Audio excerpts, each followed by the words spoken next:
I never thought a little act of kindness could spark a war. But that's exactly what happened. It was the middle of summer in our small American neighborhood. The sun beat down like fire, and every afternoon I'd see joggers, delivery guys, even little kids walking dogs, faces red, sweat dripping, desperately searching for water. My wife Emily looked out the window one day and said, "It's crazy, people are about to pass out there." That's when I had the idea. A hydration station. I went to Costco, bought a sturdy water cooler, filled it with ice, and set it up near the sidewalk. I added a little sign that said, "Free water, stay hydrated, dog bowls too." And you know what?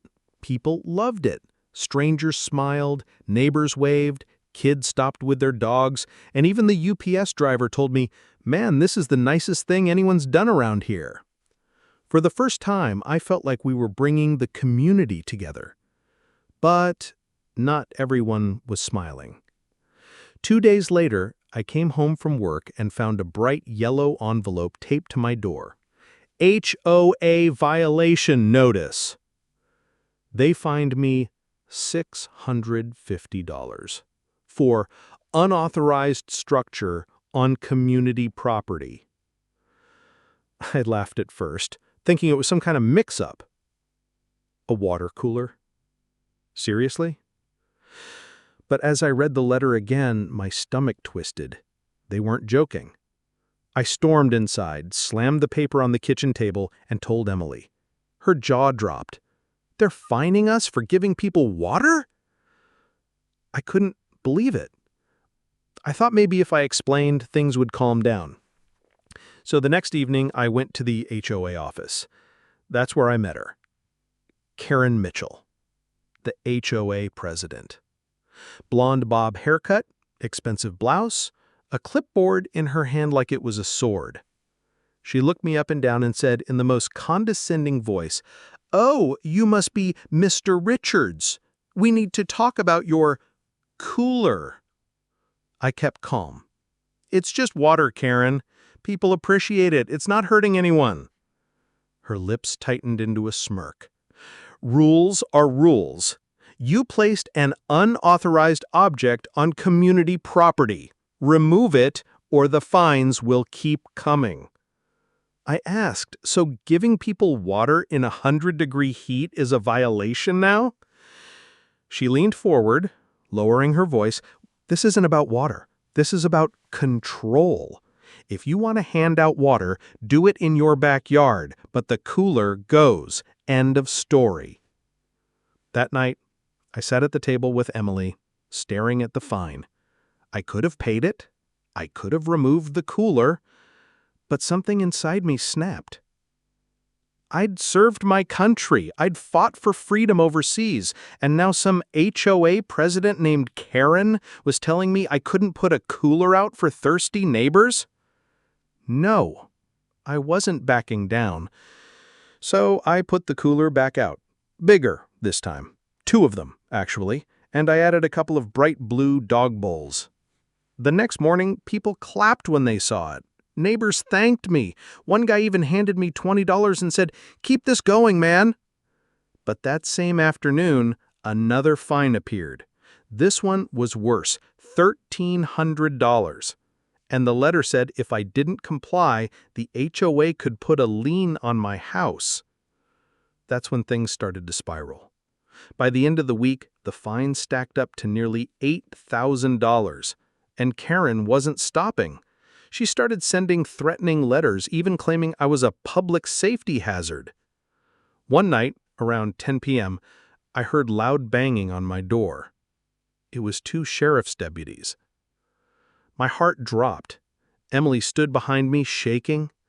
The deputy said, "Sir, we received a complaint from your HOA about illegal distribution of food and water on community property." I stared at him. Illegal water? Even he looked embarrassed saying it, but the report was filed and he had to respond. That's when I realized this wasn't just about a cooler anymore. This was war, and I wasn't fighting it alone. Because the very next morning, something happened that Karen never expected. I stepped outside and nearly cried when I saw it. 4 other coolers lined up across the neighborhood. Neighbors had set them out, each with handwritten signs that said, "Free water, HOA can't stop us." "Hydration station number 2. Karen can't control kindness." Even the kids had made little posters. One said, "Water is life," with smiley faces drawn in marker. And right there I knew this wasn't my fight anymore. This was our fight. But things were about to get even crazier, because the HOA wasn't backing down. And when Karen pushed harder, the neighborhood pushed back in ways she never imagined. And let me tell you, what happened next shocked me completely. The morning those extra coolers showed up, I felt a surge of pride I hadn't felt in years. For once, our neighborhood wasn't just a row of houses with trimmed lawns. It was a family. People were standing together against something unfair. But of course, Karen wasn't impressed. By that evening, another letter was taped to my door, $16,500 in accumulated fines. Emily read it out loud, and her voice shook. "They're threatening foreclosure, Richard. Foreclosure. Over water." I rubbed my forehead, feeling my blood pressure rise. "They're bluffing. They can't take our house over a couple of coolers." But deep down, I wasn't so sure. That night, we had an impromptu neighborhood meeting in my driveway. Almost 30 people showed up. Neighbors I'd waved at for years but barely knew. Suddenly, we were talking like old friends. One woman, Susan, stood up and said, "My son fainted last week while walking the dog. That cooler helped him. Karen can't take this away from us." Another man, Mr. Lopez, added, "I've lived here 20 years. That HOA's been a nightmare since the beginning. They think they own us." We all nodded.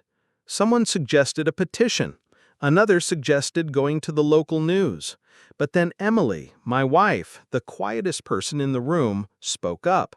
She said, "What if we don't just fight the fines? What if we make this bigger? T-shirts, signs, a movement, something Karen can't silence." Everyone cheered, and just like that, Hydration Nation was born. The very next day, neighbors wore shirts that said, "Free water isn't a crime. HOA equals Hydration Oppression Authority." Kids held lemonade stand-style booths handing out bottled water, all free. The delivery drivers honked in support. Even the mailman wore a pin that said, "Thirsty? Thank Richard." And, you can probably guess, Karen lost her mind. By day 3 of our hydration rebellion, 2 sheriff's cars rolled into the neighborhood again. Blue and red lights flashed against the white picket fences. Everyone came outside, phones recording. The deputies approached me, stern but uncomfortable. "Mr. Richards," one said, "the HOA has filed a complaint claiming you're operating an unlicensed public utility and creating a liability hazard." I laughed in disbelief. "A liability hazard? It's water!" But Karen appeared right behind them, arms folded, smirking. She said loudly so everyone could hear, "He's endangering this community, and if you don't stop him, Sheriff, we'll sue the county too." That's when things got heated. Neighbors surrounded us, chanting, "Water is life! Water is life!" One of the deputies raised his hands, trying to calm the crowd. The other deputy leaned closer to me and whispered, "Off the record, sir, this is ridiculous, but they've filed enough paperwork that we can't ignore it. You might want to lawyer up." And that's when it hit me. This wasn't just neighbor drama anymore. Karen was pulling legal strings. The very next week, I got official papers in the mail. The HOA was suing me. Not for $650, not for $8,000. They were suing me for $50,000. When I opened that envelope, my hands trembled. Emily sat down across from me, pale as a ghost. $50,000, Richard. They'll ruin us." I could feel my heart pounding in my ears. I wanted to scream, to punch something, to tear that paper apart. But instead, I just sat there silent. That night, I barely slept. My mind replayed the same thought over and over. This isn't about water. It's about power. The next morning, I called a lawyer friend. When I explained the situation, he actually laughed. "They're suing you? For kindness?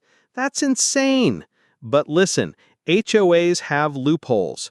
If they filed the suit, they're serious. You'll need more than a lawyer. You'll need evidence. Evidence.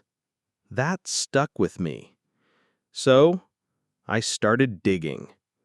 Every fine, every notice, every recorded confrontation. I kept it all.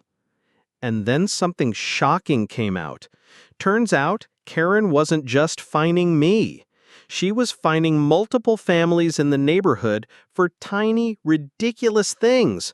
Mailboxes painted the wrong shade of white, basketball hoops left outside, even a kid's chalk drawing on the sidewalk.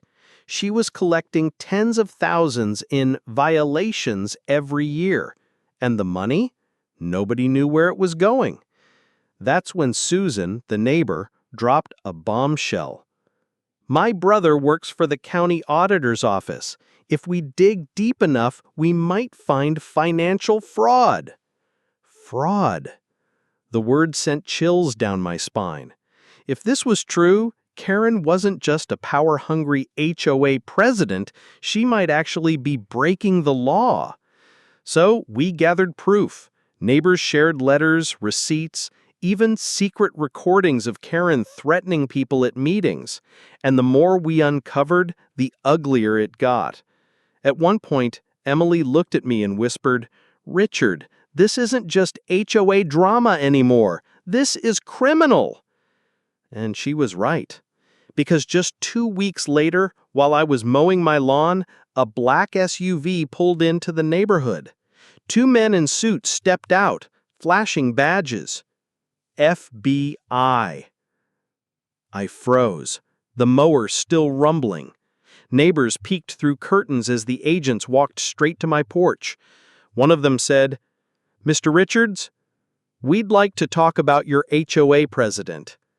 And that's when I realized this fight was much bigger than me. Karen thought she was dragging me into court, but in reality, she had just dragged herself into a federal investigation. And what happened next? It was beyond anything I ever imagined.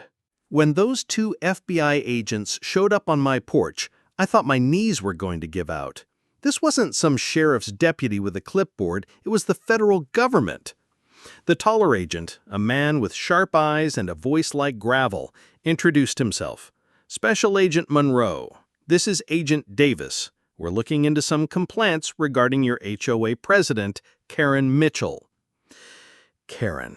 Hearing her name from an FBI agent's mouth was surreal. I stammered, "Come in, please. What's this about?"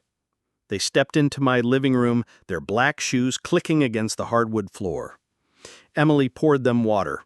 Ironic, I know. Agent Davis leaned forward.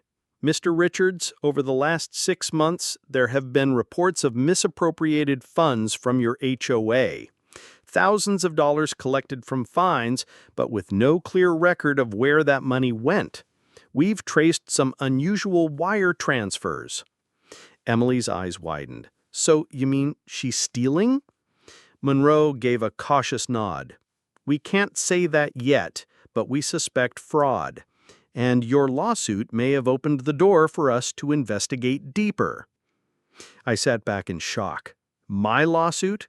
All I had wanted was to stop Karen from bullying me over a water cooler. Now, somehow, I was in the middle of a federal fraud investigation. The agents asked me for copies of every fine, every notice, every confrontation I had documented. Luckily, I had been saving everything. I handed over a thick folder. Monroe flipped through it and gave a rare smirk. "You've done half our job for us." When they left, Emily turned to me with a mix of fear and relief. "Richard, if the FBI is involved, this isn't just about us anymore. This could take Karen down for good." But part of me was terrified, because if Karen even suspected the FBI was circling, she'd come at me harder than ever. And sure enough, she did. The very next day, HOA trucks rolled up with men in orange vests. They marched onto my lawn and yanked my water cooler out of the ground. No warning, no courtesy. They threw it into the back of a pickup like garbage. I ran outside yelling, "Hey, that's my property!" But Karen was standing there with her arms crossed, smiling like she'd won the Super Bowl. "Court order, Richard," she sneered. "You'll never win. You might as well move." Neighbors started filming. Someone shouted, "This is theft!" Another yelled, "Karen, you've gone too far!" But Karen wasn't fazed. She got right in my face, so close I could smell her perfume, and hissed, "You think you're the hero here? You're nothing. When I'm done with you, you'll lose your house, your savings, and your reputation." For the first time, I felt genuine fear. Not just for me, but for Emily. This woman wasn't just petty anymore. She was dangerous. That night, we heard knocking at our door. For a split second, I thought it was more agents, but instead, it was Susan and Mr. Lopez with a stack of papers. "Richard," Susan whispered, "we've been digging, and you're not going to believe what we found." She spread the papers across my kitchen table. They were scanned bank statements, HOA budgets, and strange invoices. Money was being funneled from the HOA account into a private LLC, registered under none other than Karen Mitchell's husband. Lopez said, "She's laundering HOA money through shell companies. We can prove it." My hands shook as I picked up the papers. This wasn't just about fines anymore. Karen was running a full-blown scam right under everyone's noses. But then my phone buzzed. A new email. It was from Karen. Subject line, "Last warning." Message, "Withdraw your claims. Take down your coolers, or the next call you'll get is from the sheriff, and it won't be friendly." I showed Emily. Her face went pale. "Richard, if the sheriff is involved, she's threatening you." That's when I made a decision. Enough was enough. The next morning, I marched straight into the county sheriff's office. I slammed the email and documents on the counter and said, "If you don't stop her, this is going to explode." The sheriff looked at me carefully, sighed, and said, "Son, you don't know how many complaints we've had about that woman. She's got friends in high places, and she knows how to cover herself. But if the FBI's sniffing around, she's in trouble." And then, almost on cue, Monroe and Davis walked in. They saw me, gave a small nod, and said to the sheriff, "We need access to HOA financials and security footage, effective immediately." For the first time, I felt like the tide was turning, but Karen wasn't done yet. Because that very next weekend, during the monthly HOA meeting, the community center was packed. Neighbors filled every seat, phones ready to record. Karen sat at the head of the table, glaring at me like I was the devil himself. I stood up and spoke, my voice shaking at first, but growing stronger with every word. This started with a cooler. Just a cooler. Something to help people. And now we're facing thousands in fines, threats, and a lawsuit designed to crush us. But this isn't just my fight anymore, it's everyone's. Karen has been using this HOA like her personal bank account, and we have proof. The room erupted. People shouted, "Yes!" and "Finally!" Others banged their fists on tables. Karen slammed her gavel, screaming, "Out of order! Sit down! You don't have the right!" But then the double doors opened, and in walked agents Monroe and Davis. The room fell silent. You could hear a pin drop. Monroe's voice boomed. "Karen Mitchell, we need to speak with you outside. Now." Karen's face went white. For the first time ever, she wasn't in control. And as the agents let her out, the neighbors erupted in cheers. People hugged me, clapped me on the back, chanted my name. For the first time, I believed we might actually win. But deep down, I knew this wasn't over. Karen wasn't the type to go down quietly. And I was right, because the very next day, something happened that turned everything upside down and pushed this battle into dangerous, life-changing territory. When the FBI walked Karen out of that HOA meeting, I thought it was over. I thought justice had finally arrived. But I underestimated her. The very next morning, the entire neighborhood woke up to something shocking. Every front door, mine included, had a bright red flyer taped to it. Big bold letters screamed across the top. "Warning! Richard is under FBI investigation. Do not trust him." I stood on my porch, holding the paper in disbelief. Emily came running out, clutching her own copy. Her voice trembled. "Richard, she flipped the script on you." Karen had turned the tables. She wasn't sitting quietly while the FBI dug into her. No, she was going on the offensive. Neighbors gathered in the cul-de-sac, comparing flyers, murmuring, their faces twisted in confusion. Some looked at me with pity, others with suspicion. Susan stormed over, waving her flyer like a weapon. "This is defamation! She can't do this!" But deep down, I knew Karen could and would do anything to save herself. Later that afternoon, as if the flyers weren't enough, a news van pulled up in front of my house. A local reporter stepped out, microphone in hand, with a cameraman right behind her. "Richard," she called out, jogging toward me, "do you have any comment about the allegations that you've been misusing HOA funds to fund your lawsuit?" I froze. Misusing funds? My lawsuit was coming straight out of my savings account. I'd been draining everything just to keep up with attorney fees.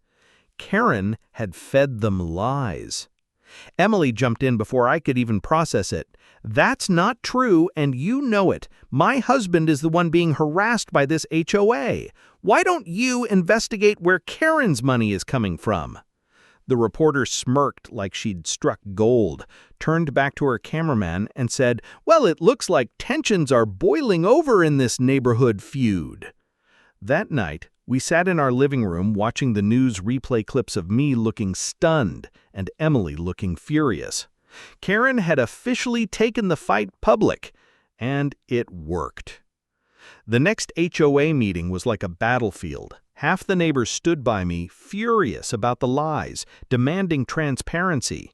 The other half, those who bought into Karen's story, accused me of dragging the neighborhood's name through the mud. Karen sat at the head of the table again, but this time with her lawyer beside her. A smug, sharp-suited man with slicked-back hair who looked like he thrived on intimidation. He stood up and announced, "Effective immediately, the HOA will be filing a countersuit against Richard for defamation, harassment, and damages exceeding $50,000. Gasps filled the room. Emily grabbed my arm. I felt my stomach drop. $50,000. It was no longer about fines or coolers or even fraud. This was about burying me alive in debt. I could barely speak. You can't do this. I'm the one being harassed." Karen leaned into the mic with a smile that could cut glass. "Richard, you wanted a war. Now you've got one." The next few weeks were a blur of lawyers, depositions, and stress, so heavy it felt like carrying bricks on my chest. I'd lie awake at night staring at the ceiling, wondering if we'd lose everything: the house, our savings, even our reputation. Emily tried to be strong, but I caught her crying in the kitchen more than once. She whispered things like, "What if we can't pay? What if they take the house?" And I had no answer. But then, in the middle of all that chaos, something unexpected happened. The FBI called me back. Agent Monroe's voice was firm but calm. "Richard, we've confirmed illegal activity. Karen has been funneling HOA funds into personal accounts. We're preparing charges, but we need you to stay calm and keep playing your part. She doesn't know how much we know yet." Hearing that gave me hope, but also fear. Because if Karen even suspected the FBI had her cornered, she'd lash out like never before. And boy, did she. One evening, Emily and I were driving home when flashing red and blue lights appeared in our rearview mirror. My heart sank. The sheriff's deputy approached my window, hand on his holster. "Richard Richards?" "Yes, sir," I said nervously. "Step out of the vehicle." My legs went numb. Emily shouted, "What's going on?" The deputy explained, "We have a warrant for your arrest, charges of HOA fund embezzlement." Karen had done it. She'd actually filed fake reports, twisting everything, trying to get me locked up. Emily jumped in before I could even process it. "That's not true, and you know it. My husband is the one being harassed by this HOA. Why don't you investigate where Karen's money is coming from?" The reporter smirked like she'd struck gold, turned back to her cameraman, and said, "Well, it looks like tensions are boiling over in this neighborhood feud." But just as the cuffs were about to click around my wrists, another black SUV pulled up. Out stepped Monroe and Davis, flashing their badges. "Deputy, release him. He's cooperating with a federal investigation," Monroe ordered. The deputy hesitated, then slowly lowered the cuffs. Emily collapsed against me, sobbing in relief. Monroe looked dead in my eye. "Karen knows we're closing in. She's desperate. Be careful, Richard, because desperate people do reckless things." And he was right. That very night, Karen made her boldest move yet. We woke up at 3 a.m. to the sound of sirens, and our front yard lit up like daylight. Our water cooler, the symbol of this whole fight, was on fire. Flames roared high into the sky, smoke curling into the night. I grabbed a hose, but the heat was overwhelming. Emily screamed, neighbors came running, and firefighters rushed in to stop the blaze before it spread. And standing across the street, watching with her arms crossed and a smug grin, was Karen. I shouted across the chaos, "You did this!" She just smirked and mouthed the words, "Prove it." I'll never forget the first day I walked into that courtroom. The air was cold, the kind of cold that gets under your skin, makes you feel exposed. Rows of wooden benches were filled with neighbors, some there to support me, others eager to watch me fall. Reporters had squeezed into the back, cameras flashing. And at the very front, sitting as if she owned the entire place, was Karen Mitchell. Her hair was perfectly done, her pearl necklace gleamed under the fluorescent lights, and that smug little smile never left her face. She wanted me destroyed. My attorney leaned over. "Remember, Richard, stay calm, no matter what she says. We've got evidence. The FBI will deliver the hammer." Easier said than done. The judge entered, everyone rose, and the trial began. Karen's lawyer, the slick-haired shark, strode confidently to the podium. His voice was smooth, dripping with arrogance. "Ladies and gentlemen, this case is not about water coolers or hydration. This is about a man, Richard Richards, who thought he was above the law, who misused community funds, defamed my client, and turned a peaceful neighborhood into a circus." His words hit me like stones. I could hear whispers ripple through the courtroom. Emily squeezed my hand, grounding me. When it was my turn, my attorney stood tall. His voice carried strength. "This is a case about abuse of power. My client put out a simple water cooler, a gesture of kindness. Karen Mitchell and the HOA turned that into a nightmare, drowning him in fines, lies, and intimidation. But the truth is coming, and by the end of this trial, you'll see exactly who's been lying." The battle lines were drawn. Witness after witness was called. First up was Susan. She stormed into the witness stand, fire in her eyes. "Karen fined me 3 times because my mailbox wasn't the right shade of white," she spat. "She's been misusing HOA power for years. Richard's cooler was just the excuse she needed to go after him." Karen's lawyer tried to rattle her. "Mrs. Peterson, isn't it true you've had multiple disputes with the HOA in the past?" Susan smirked. That's because Karen is the dispute. The courtroom chuckled. Even the judge cracked a smile. Next was Emily. Watching my wife walk to the stand filled me with pride and dread all at once. Her voice trembled at first, but grew stronger. Karen has harassed my husband non-stop. Flyers, lies, fake accusations. We've lived in fear in our own home.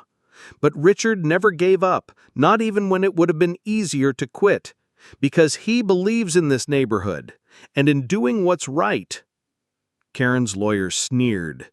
"Mrs. Richards, isn't it possible your husband exaggerated these claims for attention?" Emily's eyes flashed. "Attention? We were nearly ruined. He was nearly arrested in front of our neighbors. That's not attention, that's trauma." Her words landed like thunder. Then came the bombshell. The FBI agents walked in, carrying files thicker than a phone book. Agent Monroe took the stand, his presence heavy, commanding. "Our investigation into Karen Mitchell and the HOA found multiple irregularities. Funds intended for community projects were diverted into personal accounts, vacations, jewelry purchases, even a down payment on her luxury SUV. Gasps echoed through the courtroom. Karen shifted uncomfortably, her smile faltering for the first time. Monroe continued, "We also found fabricated police reports filed under her direction, designed to frame Mr. Richards for embezzlement. Those reports have been proven false." Karen's lawyer jumped up. "Objection! This is prejudicial." The judge banged his gavel. "Overruled. Continue."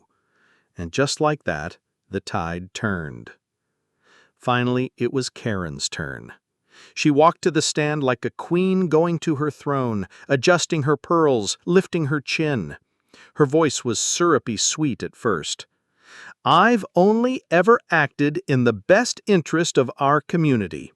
This man, Richard, has waged a personal vendetta against me.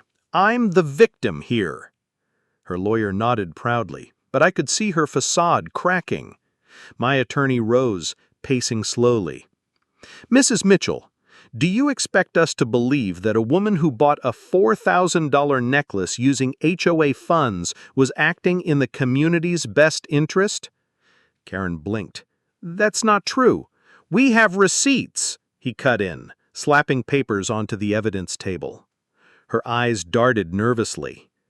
"And what about the SUV and the 5-star trip to Maui, all on HOA accounts? Do those sound like community expenses to you?" Her voice cracked. I don't recall." The courtroom buzzed like a hive. Cameras clicked furiously. Finally, my attorney leaned in close. "Mrs. Mitchell, didn't you admit to getting the 2 FBI agents investigating you suspended?" Karen's mask shattered. Her face twisted with rage. She slammed her hand on the stand. "He ruined me! I wasn't going to let him win!" The room erupted. Gasps, whispers, shock. The judge banged his gavel, demanding order. But it was too late. Karen had just confessed in front of everyone. When the closing arguments ended, I sat trembling, Emily's hand in mine. The judge's voice finally cut through the silence. "The court finds in favor of Richard Richards. The HOA fines are null and void. The countersuit is dismissed. Furthermore, based on federal investigation, Karen Mitchell will be remanded into custody pending criminal charges." It felt like the air rushed back into my lungs all at once. The weight that had been crushing me for months finally lifted. Emily buried her face in my shoulder, sobbing in relief. Susan pumped her fist in the air. Neighbors who once doubted me clapped, some even cheering. And Karen? She sat frozen as 2 FBI agents escorted her away in handcuffs. The pearl necklace that once shined like a crown now looked like a chain dragging her down. But as I walked out of that courtroom, cameras flashing, reporters shouting, and neighbors swarming me with congratulations, one thought lingered in my mind. This wasn't just about me winning. This was about standing up to corruption no matter how powerful it looked. And though Karen was gone, I knew the scars she left on this neighborhood would take years to heal. But at least, for the first time in a long time, we finally had hope. The trial was over. Karen Mitchell, once the queen of our neighborhood, was now sitting in a cold cell, awaiting trial for fraud and embezzlement. The courtroom victory felt huge, but when Emily and I returned home that night, exhaustion hit us harder than ever. Our porch light flickered gently in the darkness, the same porch where, months ago, I had set up a simple cooler filled with ice water and dog bowls. Back then, I thought it was nothing more than a kind gesture.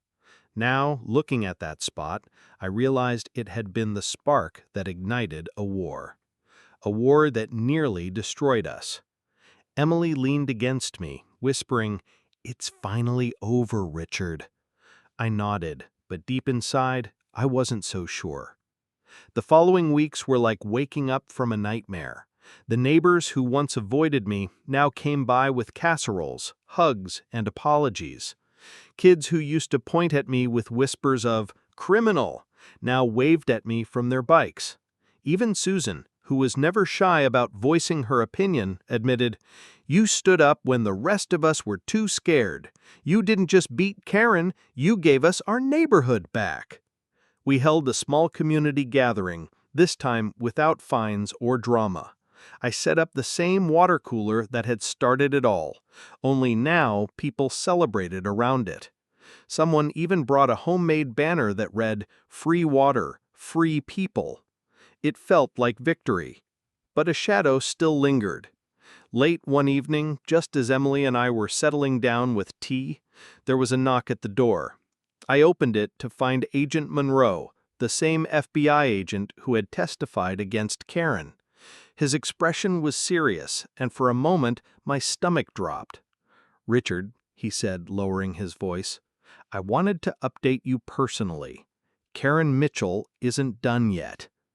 My chest tightened. "What do you mean? She's in jail." He nodded. "Yes, but she's fighting hard. Her lawyers are pushing for bail, and she's pulling every string she can.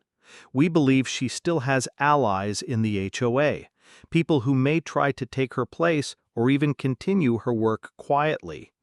Emily gasped. "You mean this isn't over?" Monroe gave a grim smile.